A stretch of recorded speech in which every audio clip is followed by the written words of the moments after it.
time. Playing with mannequins, huh? Didn't know you were into that kind of thing, Junpei. You're a dick. Hello friends and meisters, welcome back to more Nine! Last time we left off, we had just defeated the room of chemistry and strange-looking mannequins. Luckily they didn't come to life and stab us. Now, where we left off, we were about to go for this door of wonders as always. The 6 of them stood in front of the door, arrayed in a semicircle. Santa stepped forward. He took hold of the door and spoke without looking back at the other 5. Ready? I'm gonna open it. Slowly, all 5 nodded their silent assent. With a deep breath, Santa threw open the door. No zombies. Please, no zombies. They poured through the doorway into the room. Even without looking around, each of them knew where they were.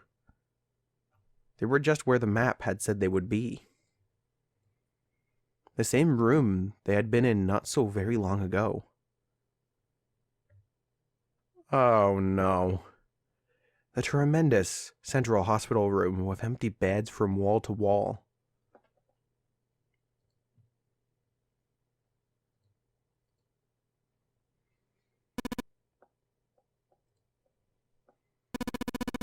I see. I believe I understand what you're saying. The 6 of you split into 2 teams and went through doors 7 and 8.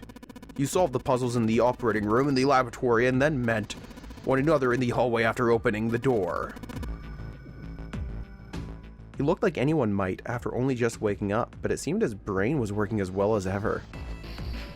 He had managed to grasp, summarize, and understand each team's report. At any rate, I feel a bit silly for my little show of altruism. I'm sure you'll be back for me. I did hope you would come back, but I confess I didn't think you'd be back so soon. Ace shook his head with a rueful smile. Well, we saw each other again, we ain't dead, so I guess that's good enough. 7 smiled. Anyway, I said we ought to get out of this creepy old place. We found the key we needed. The key? Ain't that what I just said? I'm talking about the Jupiter key. We found it in the operating room. Right, Junpei? Junpei nodded. As the solar system keys. I get it. Actually, we found one in the laboratory too. Here, the Earth key. Lotus dug out a still warm key with an Earth symbol on it. I might lose it. It's probably better if you hold on to it. That way, it won't be my fault if it gets lost. And with that, she pressed it into Junpei's hand. He felt slightly less than honored. As a group, they now had 3 keys that had not been used. The Jupiter key, which had been found in the operating room. The Saturn key card, which had been found in the kitchen. And the Earth key, which Lotus had just handed to Junpei. Junpei tucked the new keys into his pocket. June spoke up. The Jupiter key is supposed to be for the door at the end of the long, straight hallway, right? Yeah! If the map's right, then it connects to the central staircase. Then next to the stairs. Wait! They were the first words anyone had heard of Clover in quite some time. Her face suggested they weren't going to be very happy words. What about door 3? Look, you saw the map, right? It's the same as door 7 and 8. It just leads us back to the big hospital room.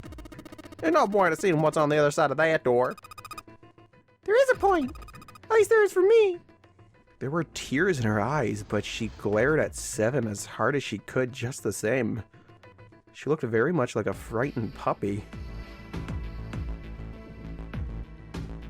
There wasn't a man alive who could have resisted those eyes. 7 looked everywhere in the room except at Clover and muttered and coughed apologies under his breath. Yeah, you're right, I'm sorry. Snake might be on the other side of door 3. Clover nodded once. The next person to speak was Ace. Very well. I'll be coming with you then. I've had a nice long rest. I think it's time I was up and about again. So 7, you'll help me, won't you? Ah, me? Junpei did the calculations quickly in his head.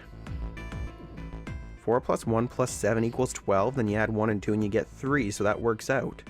It looks like 7 was doing them too. At last, he gave up.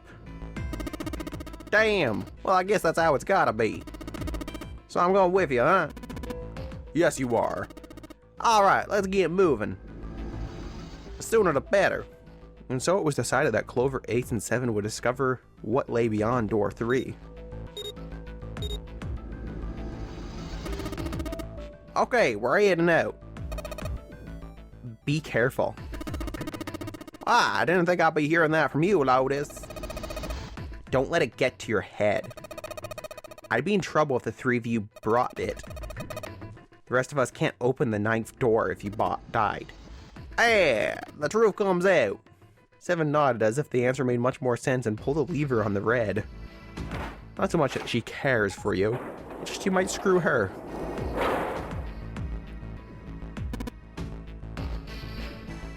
Okay, let's go. The door opened. Ace, Clover, and 7 jumped through it.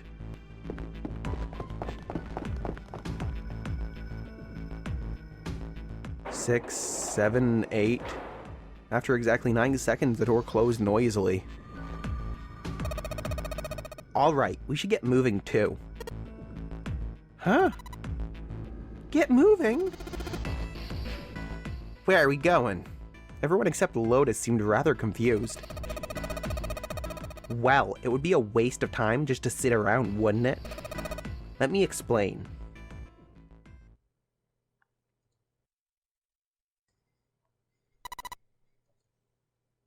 I get it. We're going to see if we can get anywhere interesting with the Jupiter key. Yes. If we're lucky, we might find Snake.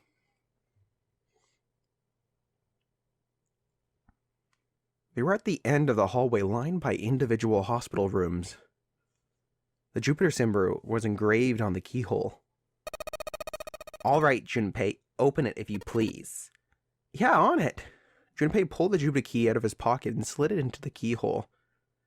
Click, twist. With a nice sharp click, he felt the door unlock. All right, ready, guys? Junpei's companions nodded. He nodded back, then slowly and quietly opened the door.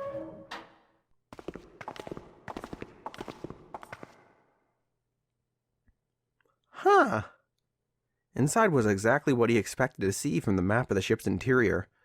They were in a tremendous hall, almost like a ballroom with a massive central staircase. Great, back to the beginning. You sure this is a good idea?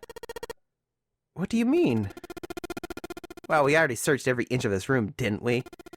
I'm asking if there's any reason we came back here. I would assume so. There were other doors we didn't go in, you num-num. Or num-nut. Of course there's a reason. Man, sometimes I can't tell if you're smart or just lucky. Huh. This. Junpei pulled 2 things out of his pockets. The Saturn key card. And the Earth key. Hopefully that dawns something on his mind. Santa cocked his head to one side, like an inquisitive bird, and looked at him. After several long moments, during which it became apparent that Santa had no idea what the cards meant, June took pity on him. Don't you remember, Santa? On C-Deck, where we are now, there was a big elevator behind the stairs, remember? Next to the elevator was a card with the Saturn symbol on it. And on A-Deck, on the door to the left, there was a keyhole with the Earth symbol on it, I think. Well, she's the one that told us. So the 2 keys that Jumpy has should let us use the elevator and the door on A-Deck, huh? Yes, that's right. June smiled, pleased with herself. So did Santa. All right, I got it. Let's get started then. What do you say we split the 2 teams? Lotus and I will search the Earth one, so you can search the Saturn one, all right? Sounds good. Junpei handed the Earth key to Santa.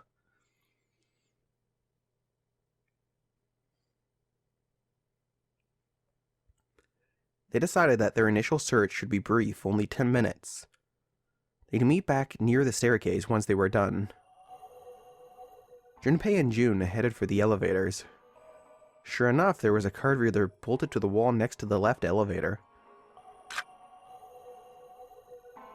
He lined up the Saturn key card and swiped it through the reader. A light on the upper left corner blinked to life. Great! Looks like it's working now. Alright, now, how do I call the elevator? There was a single button to the right of the elevator door. On the button was the upside-down triangle, the universal symbol for down. There didn't appear to be an up button. Junpei pushed it. He didn't have much of a choice.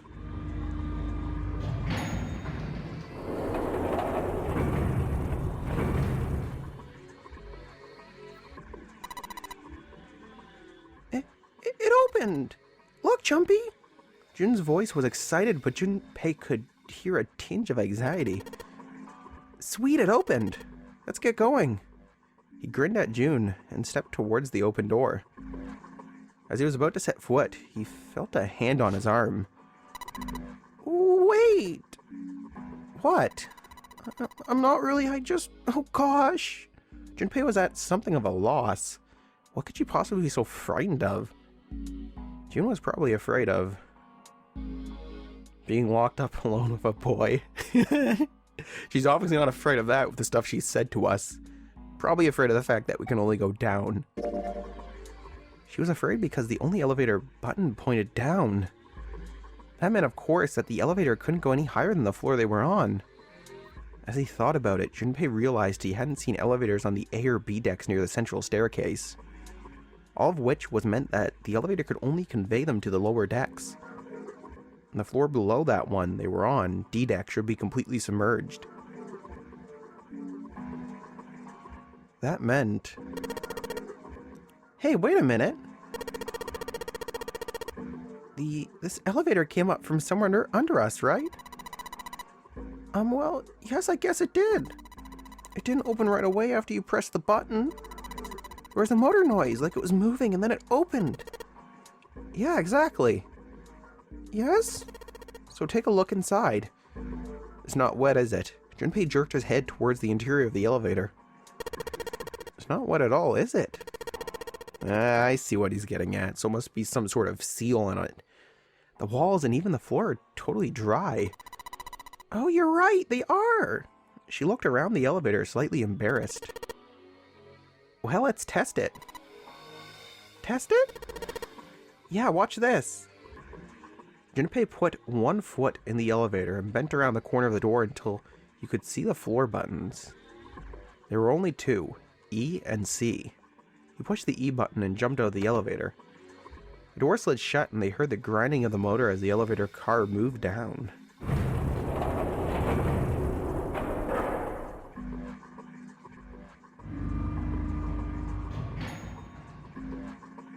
A few moments later, they heard the sound of the elevator door grinding open several floors below.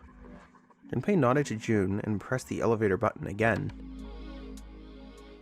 A few moments later, the elevator returned.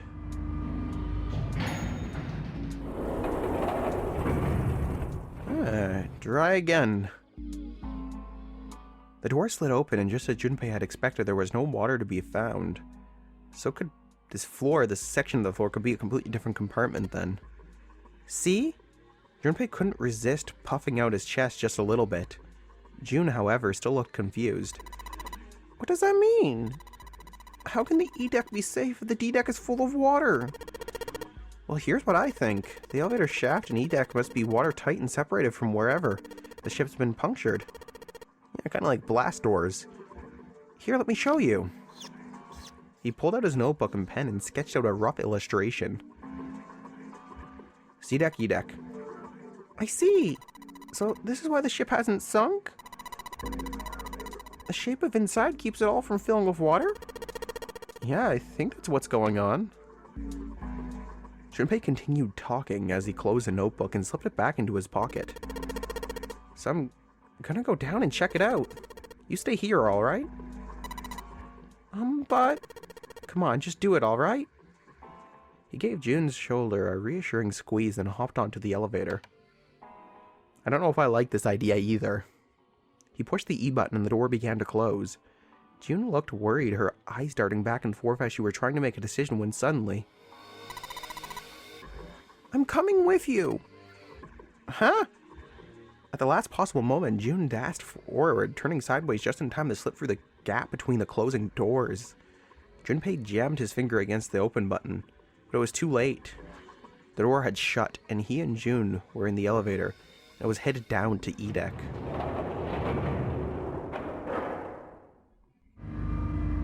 He was so surprised by June that he didn't even have time to think about what awaited him on the E deck. The elevator stopped and the door slid open.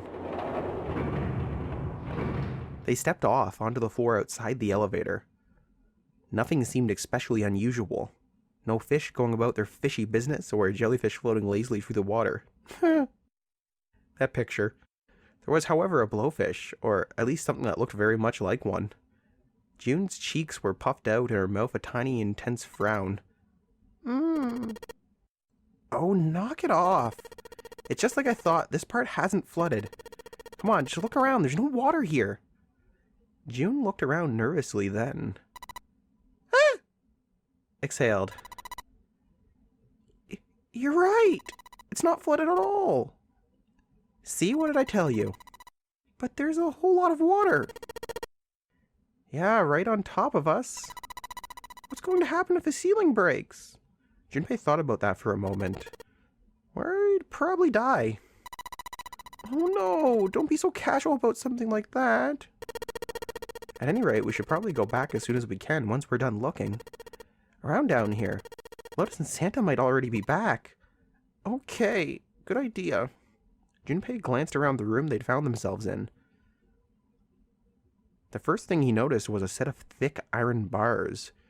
That's probably the other elevator. They ran the length of the room, separating the left elevator from the right one. Well, we can't go over there. Right. Then perhaps, in the corner of the room that housed the elevators, Junpei found an opening. He walked up to it and stuck his head around the corner. A long, straight hallway stretched out in front of him. The door at the end of the hallway! There's something written on it! Yeah, let's go have a look. Junpei and June set off down the hallway at a brisk clip, somewhere between a run and a jog. Before long, they found themselves in front of the door. On it was a number written in bright red paint. 6. I knew it! It's the numbered door! And indeed, there was a red bolted to the wall right next to the door. Of course, with only 2 people, there wasn't much they could do with it. Alright, let's head back. Yes! Junpei and June turned and headed back to the C deck. On their way back, Junpei noticed a map on the wall. And of course, he grabbed it. As it turned out, it was a burnt map of the ship's interior from E deck. So it's burnt? What can we make out on it? Nothing? Huh. So you guys found door 1? They'd met back up with Santa and Lotus, who had explained what they'd found. Apparently, there was another numbered door on A deck, just like the one on E deck, beyond the door that the Earth Key opened. According to Santa and Lotus, there was a 1 on the door. All told, they had discovered 2 new doors, the 6 door and the 1 door. It is interesting that E deck wasn't flooded. Lotus was quiet for a moment, lost in thought. Well, we don't really know if all of E deck is safe. We only checked the area around the elevator. Even so, it's very interesting. You said the 6th door was there, right? Yeah. And that means Zero planned all this out, even the sinking. That would have meant some pretty serious remodeling the ship's interior. It's pretty mind-blowing when you think about it. Yeah, I wonder how long it took. I can't even imagine how much it would have costed. It would have been a ton, that's for sure. Well, that goes along with what Ace was saying. The most reasonable explanation would be that this was done by some organization with access to a whole lot of cash. Yes, it does make sense. That thought made them all go quiet for a moment. June bit her lip while Lotus sighed softly to herself and Santa cracked a stiff neck and stared off into the distance at nothing. That's not unusual for him. I don't think it's a very good idea to stay here. June looked at Junpei with large, pleading eyes. Yeah, you're right. Ace and his team might be back already. Well, Junpei, I should be able to open door 1. Huh. You guys leaving me behind. 8 plus 6 plus 5 equals 19. Then you add 1 and 9, you get 10. And then 1 plus 0 is, of course, 1. So it makes sense. Just kidding. Alright, let's go. Lotus's words were all the impetus they needed. Back to the large hospital room they went.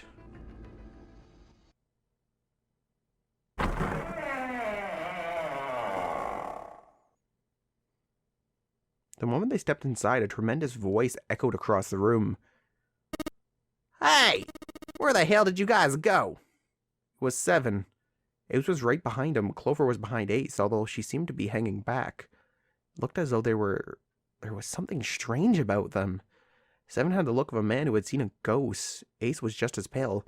Clover looked as though she was only moments from passing out entirely. For a long moment, they simply stood there looking at one another. Junpei looked around nervously, waiting for someone else to speak. No one did. He looked at 7. What happened? What the hell kind of question is that? 7 was trying very hard to be angry, but something had shaking him hard. A mountain of man. Of all people, his shoulders were trembling, his voice was strained. Snake was. Snake is. 7 couldn't finish. He just looked away, his face twisted by what Junpei wasn't sure what. Instead, Ace spoke. He took a deep breath, closed his eyes, and spoke. Snake is dead. He died, just as the 9th man did. Ah! He exploded and painted a room? Whenever a snake is... It was as if all the air had suddenly been sucked out of the room. Junpei felt his heartbeat quicken, and he realized he was having trouble breathing. He could feel cold sweat beating on his forehead and neck. Jun, Santa, Lotus looked away the way he felt. All 3 were frozen in place, their faces white with horror. Oh my god! That's not true, is it? We should make sure. Yeah, right, we should. They nodded to one another and headed for the door 3. Wait! Not that way. They stopped short and turned to look at 7. He was pointing at the door with no number. I stuck a screwdriver in there to keep the door from closing all the way.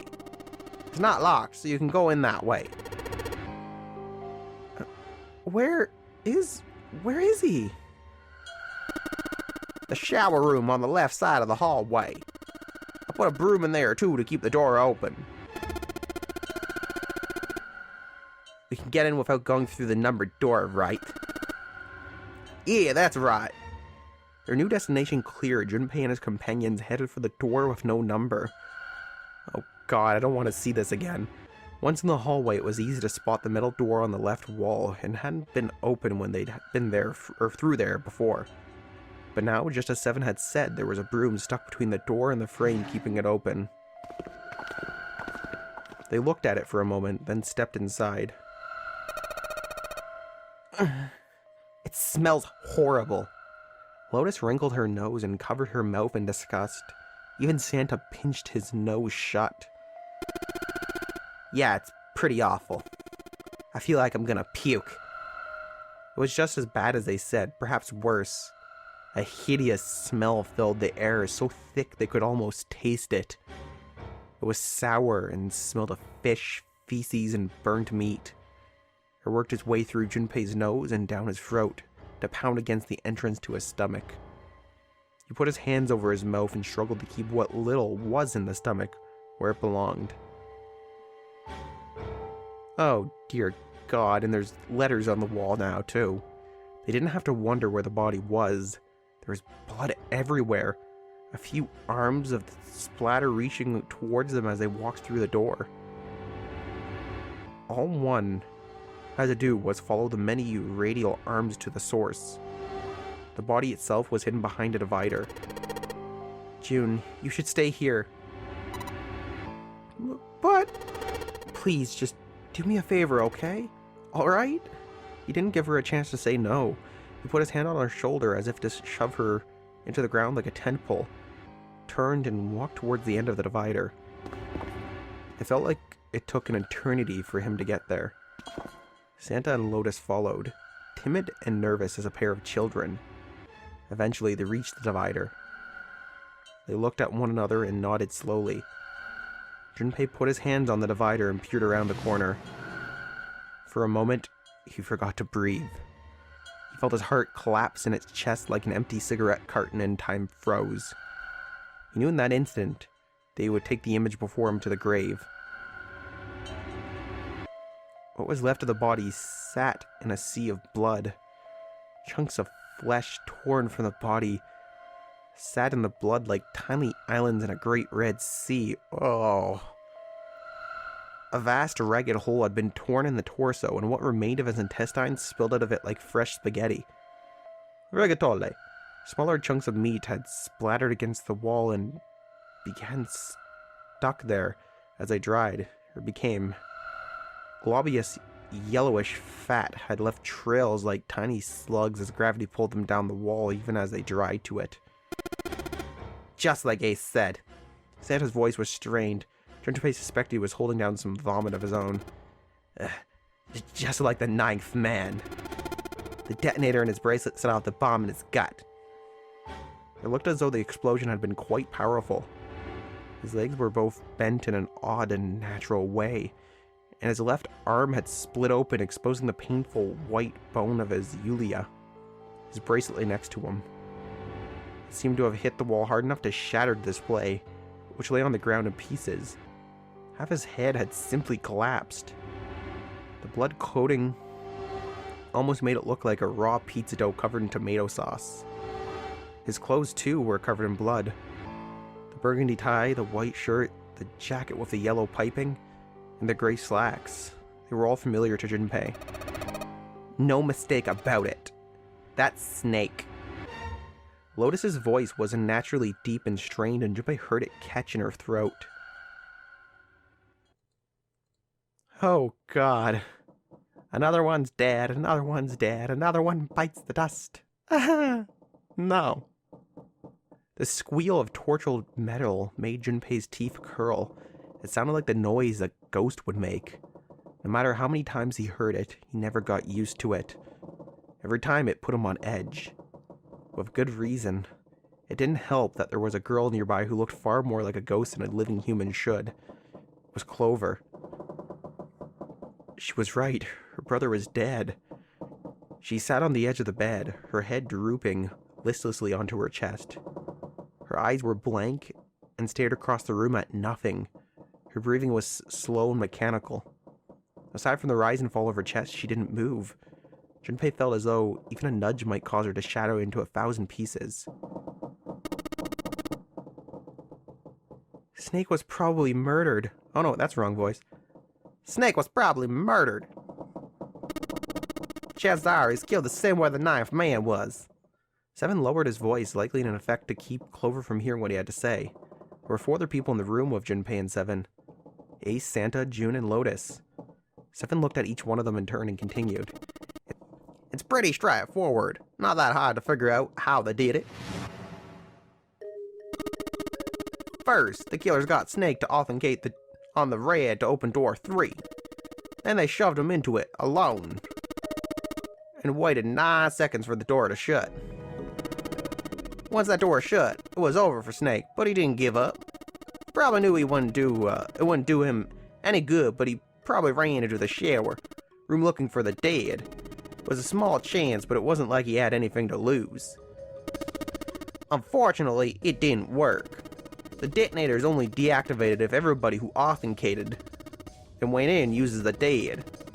And then 81 seconds after he was shoved in, that happened. I see. So that's what you meant by the killers, huh? You need at least 3 people to open one of the numbered doors, including Snake.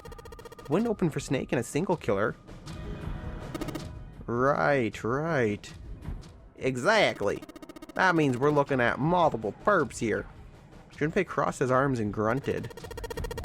Well, just in case, I want to make sure. Let's say you're right. When do you think Snake was killed? When we split up to look for the pots for the reds, I think. Right after that, when we noticed he was gone. And that means none of us here have alibis. We were all off searching the rooms we've been assigned, looking for these parts. Yeah, that means anybody could have been a killer. Wait a minute. What are you talking about? June seemed shocked. How can you say one of us is the killer so casually? Well, not just one of us. If I'm right, then at least 2 of us are murderers. Why don't you calm down a bit, Seven? What are you going to gain by being so suspicious? That's what Zero wants, you know. What Zero wants? Exactly. This game was set up by Zero, wasn't it? Any game has a winner and loser. Whoever makes it through door 9 is a winner, and those who don't are the losers. Zero is trying to make us fight against one another for that victory. Then you're saying that Zero is trying to split us by making us fight each other? Yes. That is why we can't let ourselves fall prey to suspicion. We have to trust one another and form a strong bond of friendship. Otherwise, we'll end up ensnared by Zero's manipulations. Then, does that mean that the person who killed Snake? Yes, was almost certainly Zero himself. If there's anyone who should doubt it, it should be Zero. He masterminded this game and kidnapped all of us. Doesn't it seem reasonable that he would have killed Snake as well? Junpei hadn't really considered that. If Zero had killed Snake, then Zero was on the ship with them. Was Zero still on the ship with them? You know what? That would make sense. Of course he was. That was obvious. Zero was somewhere on the ship, but Junpei had no idea where. Junpei mumbled to himself, lost in thought. Where could Zero be hiding? Suddenly, everyone went very quiet. The silence was cold and clammy, and Junpei could feel it crawling across his back around his throat.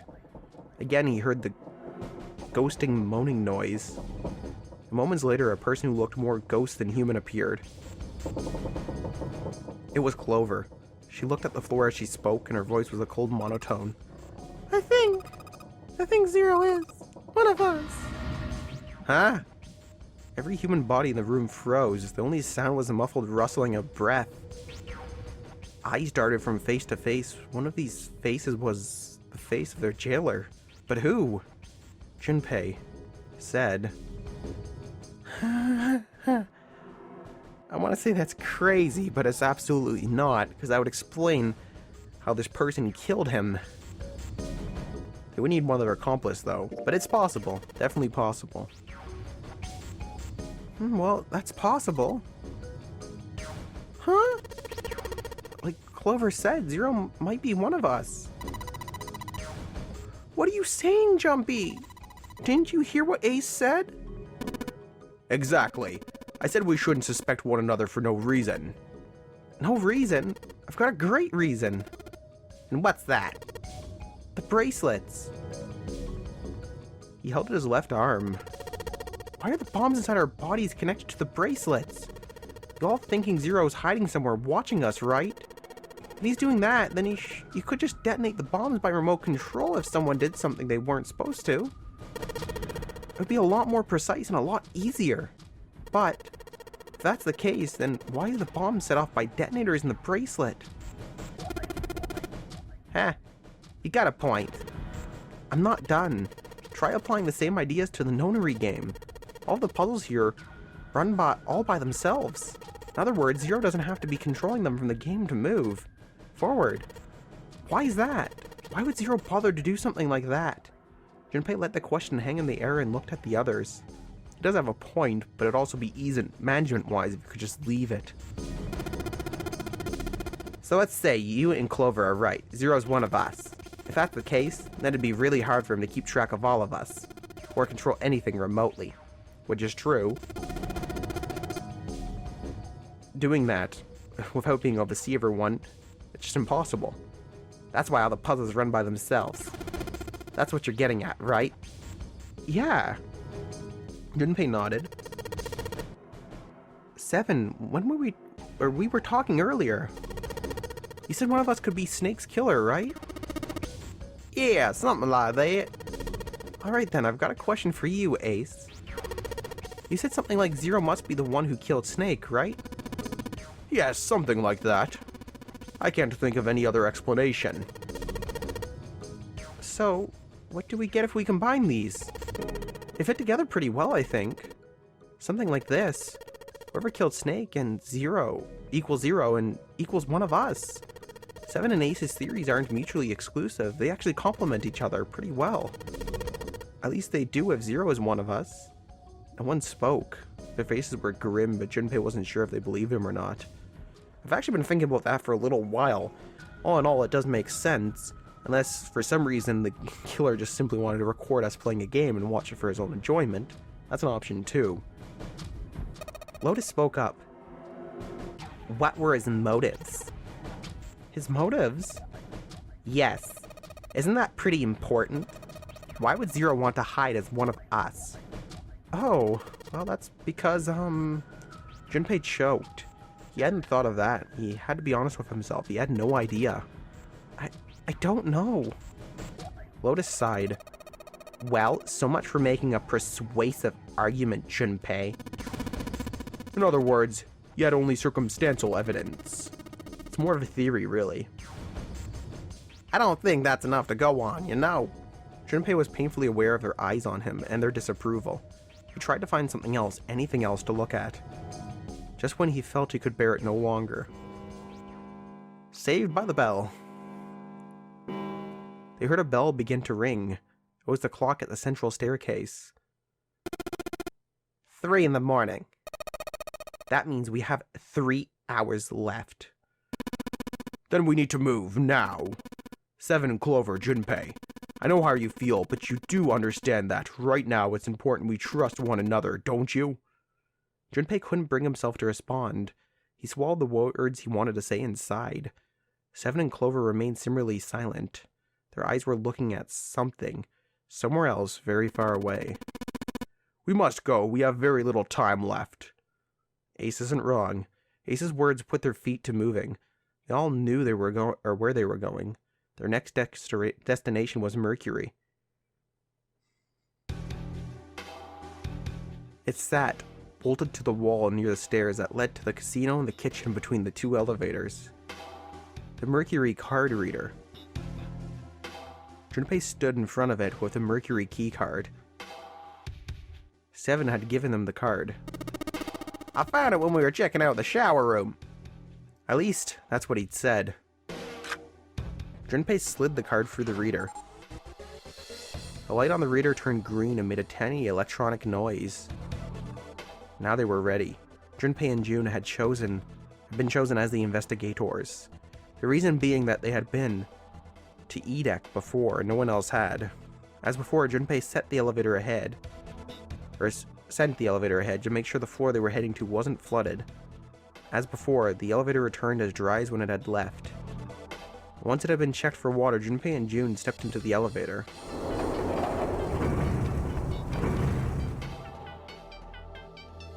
There were only 2 floor buttons they could push, the C and bottom buttons.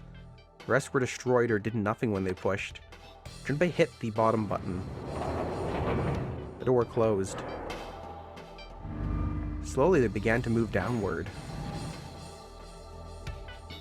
Sometime later, Junpei and June stepped off the elevator and onto the bottom deck. They stepped off and saw that the hallway to the right ended somewhere between 20 to 25 feet from them. The hallway in front of them was a dead end, but not a regular dead end. This had the door upon, the number 2 emblazoned upon it. This is a numbered door! This is the 8th one we found. There were 2 numbered doors on B deck near the central staircase. They were doors 4 and 5. There were 3 more numbered doors in the large hospital room, 3, 7, and 8. Junpei and June had found another door in E deck, and Lotus and Santa had found a 7th on A deck. There was a 6 on the door on E deck, and a 1 on the door on A deck, and a 2 on this door. 4, 5, 3, 7, 8, 6, and 1, and now 2. There was only one thing it meant. Do you think the next door we find? Yeah, I think so. The next door is going to be the door 9 that we need. Despite himself, Junpei felt excited.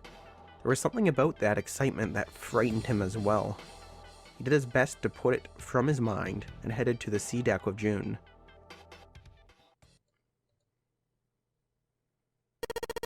Alright, let's open these up. The pieces of paper they'd folded up lay on the ground next to Junpei's legs. There were 7 of them all told. They were written on paper pulled from Junpei's notebook, and each one bore a code name and a door. Why had they decided to vote that way? They decided it wasn't fair to simply ask everyone at once. That would allow people to force others to go through certain doors.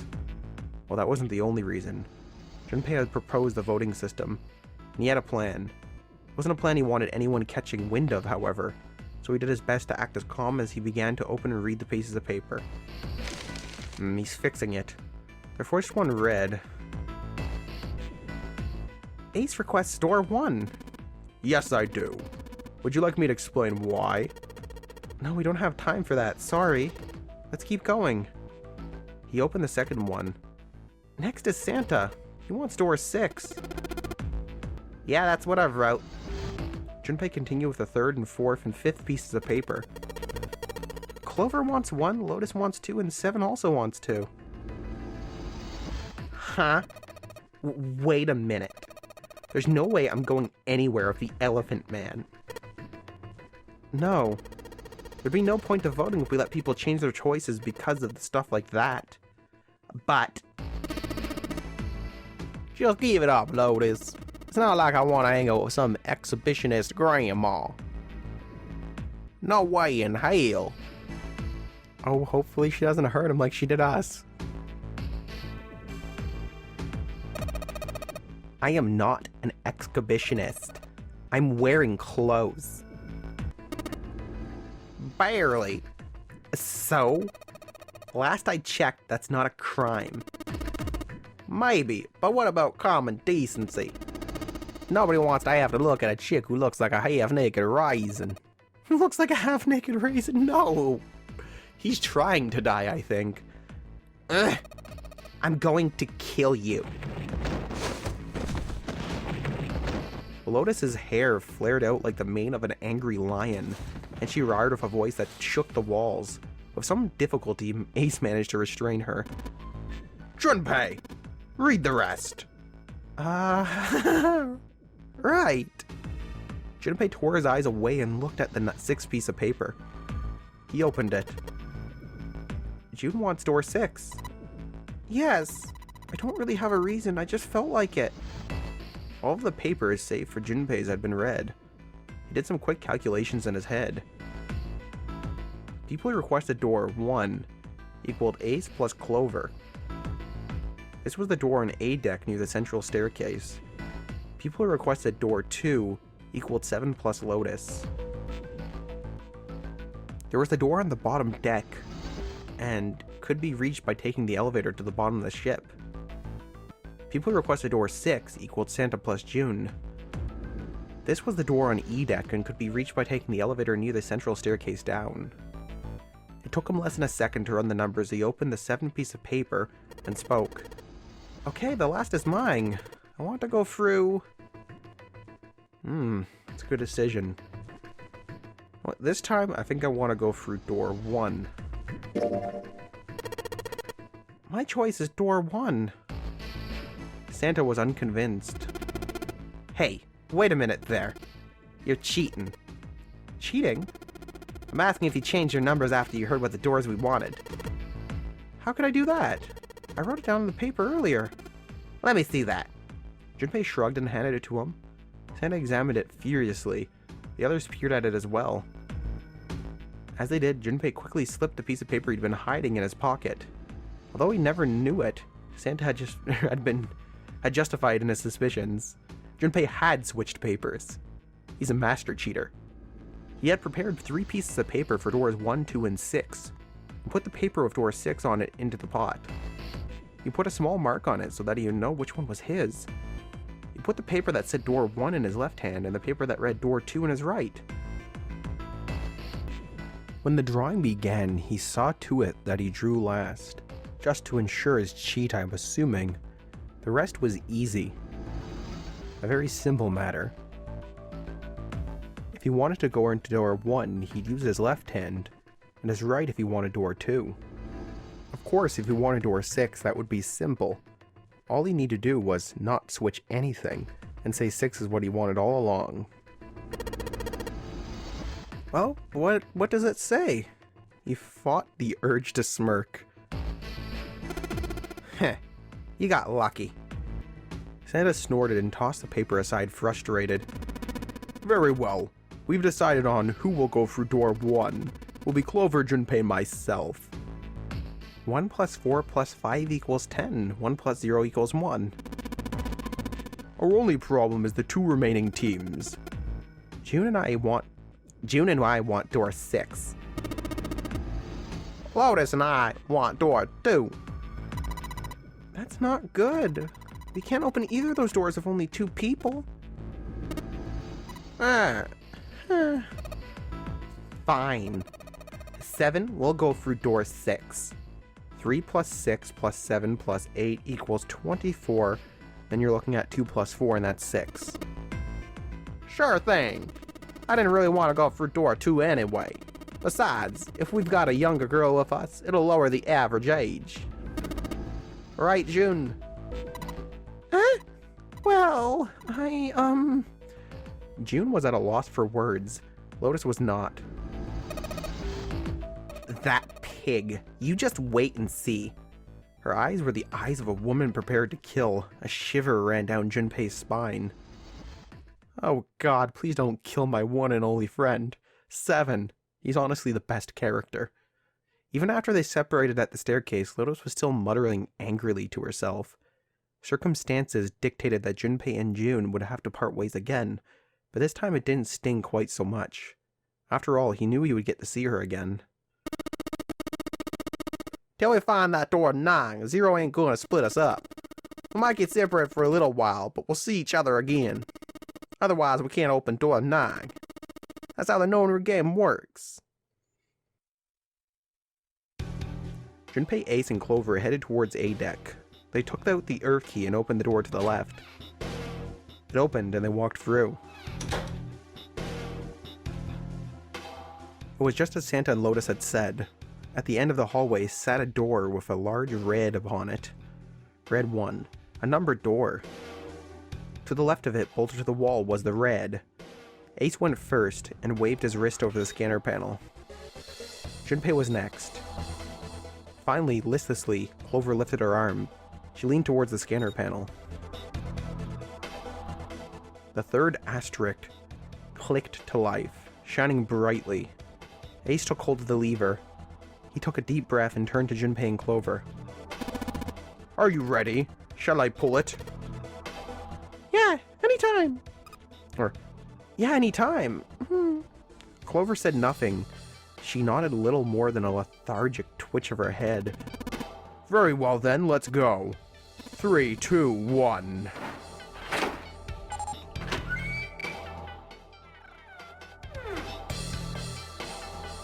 Door opened. Anyhow, Meisters, that's where we'll leave it for today. As always, if you did enjoy the video, please leave a like on the video to show your support. If you've yet to subscribe to the channel, do so now for more Shinigami shenanigans just like today's. And join the Academy. Meisters, we'll see you next time on 999, where the door has opened and we might die. Hopefully not, though.